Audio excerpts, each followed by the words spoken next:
Hi நண்பர்களே, இன்றைக்கு நாங்கள் செய்ய போகிறது வடை, உளுந்து வடை. அதுக்கு 1.5 சுண்டு உளுந்தெடுத்து ஊற வைக்க போகிறேன். தண்ணி ஊற்றி ஊற வச்சிருக்குது. ஒரு 2 மணித்தியாலம் இருந்து ஊறட்டும். இப்போ பாருங்கோ, 2 hours ஆச்சு ஊற வச்சு. இதை ஊறிட்டாண்டு பார்க்குறதுக்கு நீங்கள் நிகத்தால் அதை 2ஆக பிச்சு பாருங்கோ. பீ பட்டுதண்டா இங்கே எப்படி நிகத்தால் தண்டு நீங்கள் 2 ஆயிடுச்சு தண்டா ஊறிட்டண்டா அர்த்தம்.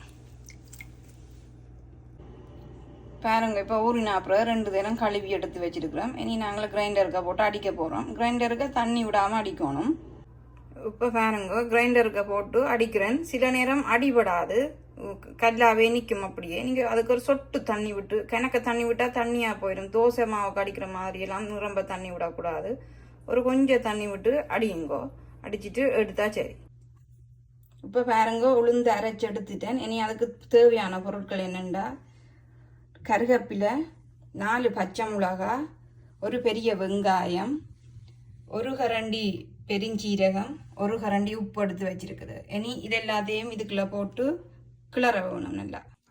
உப்பு பாருங்க, இப்படி ஒரு சட்டி ஒன்று வச்சு சட்டி காஞ்சா பிறகு எண்ணெய் ஊற்றி கொதிக்க பண்ணுங்க. இப்போ பாருங்க, எல்லாத்தையும் போட்டு இப்படி கையால் எல்லாத்தையும் ஒன்று சேருங்கோ. இப்போ பாருங்க, இதுக்கு எண்ணெய் விட்டுருக்கேன். இந்த அளவுக்கு எண்ணெய் விட்டுருக்குது. எண்ணெய் நல்லா கொதிக்கட்டும். இதெல்லாம் நல்லா வடிவாக மிக்ஸ் பண்ணி வச்சு கிடக்குது. எண்ணெய் கொதிச்சாப்புறது வடையை தட்டி அதுக்கு போடுறது அப்படின்ட்டு காட்டுறேன். இப்போ பாருங்கோ, நாங்கள் எப்படி வடை தட்டி போடுறோன்ட்டு இதில் ஒரு கிண்ணத்துக்கு தண்ணி எடுத்து வைங்கோ. கையை நல்லா ஈரமாக்கணும். இப்படி ஈரமாக்கிட்டு இப்படி கொஞ்சத்தை எடுத்து இப்படி தட்டி போட்டு நடுவில் ஓட்டை போடுங்க. இப்படி தண்ணியில் தொட்டு போட்டுட்டு இந்த கையில் எடுத்துட்டு திருப்பி இதில் ஓட்டை போட்டுட்டு இப்படியே போடுங்க.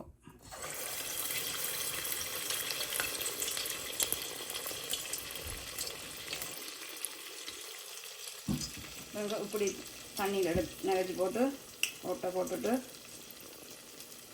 இப்படியே போடுங்க.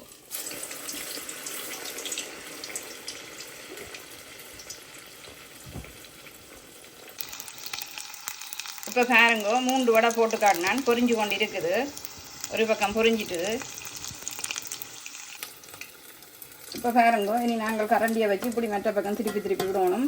நல்லா பாருங்கோ, ஒரு வடை பொரிஞ்சு கொண்டு இருக்குது. ஒரு கோல்டன் கலரில் டர்ன் பண்ணட்டும். வடையெல்லாம் டர்ன் பண்ணினா அப்புறம் எடுங்க. இப்போ பாருங்கோ, எல்லாம் பொரிஞ்சு கோல்டன் கலரில் வந்து கொண்டு இருக்குது.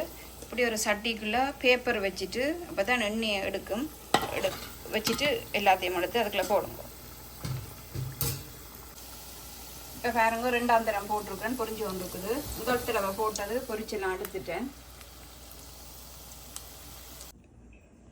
இப்போ பாருங்க, எல்லா வடையும் சுட்டு எடுத்துட்டேன். 1.5 சுண்டு உளுந்துக்கு ஒரு 35 வடைக்கிட்ட வந்தது.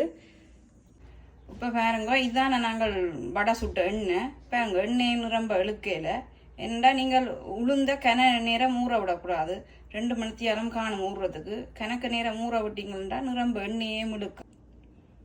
நீங்களும் இப்படி வடை சுட்டு சாப்பிட்டு பாருங்க, நல்லா இருக்கும். வேறு ஏதாவது சாப்பாடு செய்யணும்னு சொன்னால் நீங்கள் கமெண்ட் பண்ணுங்கள். எனக்கு நான் செய்து காட்டுறேன்.